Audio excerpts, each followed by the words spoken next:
ఆకువాడక ఆత్మఫలములు ఆనందముతో ఫలించనా.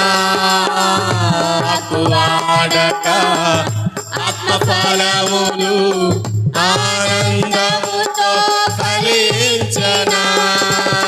జీవజలముల ఊటైనా నీ ఓరన నన్ను నాటితివా. జీవజలముల ఊటైనా నీ ఓరన నన్ను నాటితివా.